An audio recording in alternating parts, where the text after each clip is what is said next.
Digelar di Bandung 20 dan 21 Juli 2024, ajang lomba lari terbesar Pocari Sweaten Indonesia dinodai aksi tidak terpuji. Sekelompok polri asal Bandung kedapatan berlari memakai nomor dada atau BIB palsu. Alih-alih membeli BIB seharga Rp1 juta, mereka justru mencetaknya sendiri. Tidak tanggung-tanggung, BIB yang cetak mencapai 30 lembar. Terbongkarnya aksi curang itu berawal dari beredarnya selembar foto yang memperlihatkan dua pelari memakai BIB kembar. BIB bernomor sama yang dipakai dua pelari tentu saja janggal.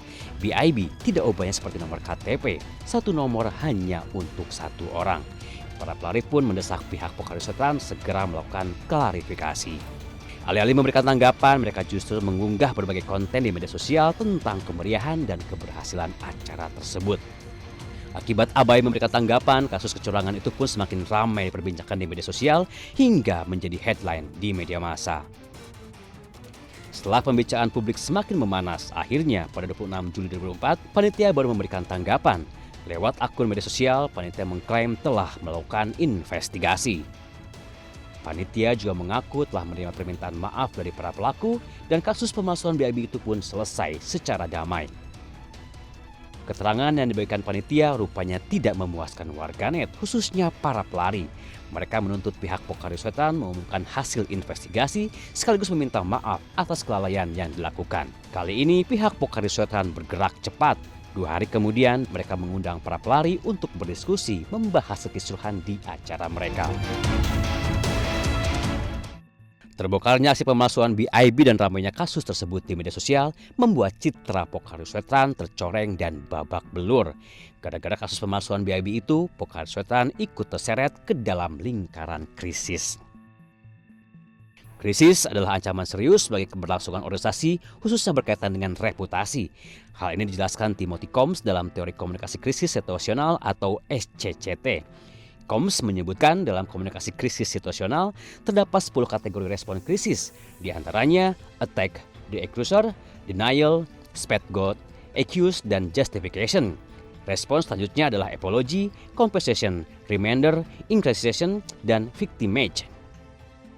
Pada kasus pemalsuan BIB di Pocari Sweaten 2024, penulis menemukan 4 dari 10 kategori respon krisis SCTT yang digunakan pihak Pocari Sweaten.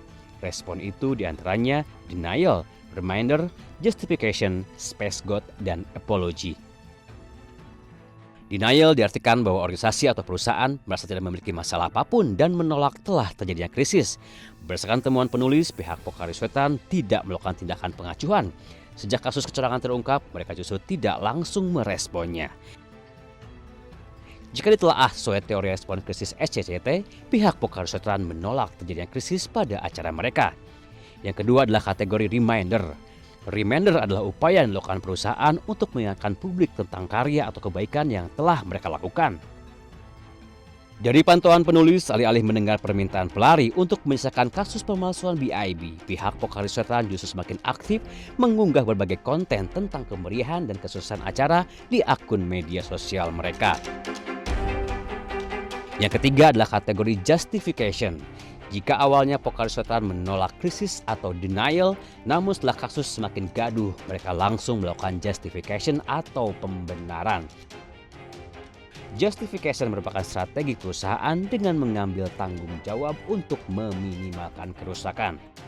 Berdasarkan temuan penulis, tindakan justification dilakukan pihak Pocari Sweaten dengan cara melakukan investigasi untuk menelusuri kasus pemalsuan BIB. Yang keempat adalah kategori scapegoat. Scapegoat diartikan sebagai kondisi di mana organisasi atau perusahaan justru menyalahkan kelompok atau orang lain sebagai biang keladi terjadinya krisis. Pada kasus pemalsuan BIB, alih-alih meminta maaf kepada publik, pihak Pocari Sweaten justru menyalahkan pelari pemakai BIB palsu dan meminta mereka meminta maaf secara tertulis. Yang kelima adalah kategori apology. Strategi ini digunakan ketika perusahaan sudah tidak mampu menyelesaikan krisis. Dari pengamatan penulis, setelah kasus BIB palsu viral di media sosial, bahkan diulas di media massa, pihak Pocari Sweaten mengundang pelari untuk membahas kasus tersebut. Mereka juga merilis nomor aduan dan meminta pelari melaporkan berbagai temuan terkait kasus kecurangan. Rentetan kasus kecurangan di Pokari Swetan mengakibatkan perusahaan mengalami krisis.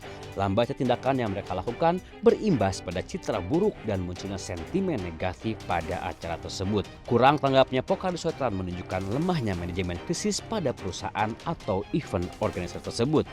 Masalah utama yang dialami Pokari Swetan terletak pada buruknya manajemen komunikasi publik. Seandainya pihak Pokari Swetan mengakui kesalahan, lalu segera merespon permintaan pelari, maka resistensi publik tidak akan masif sehingga citra Pokari Swetan tetap dinilai baik.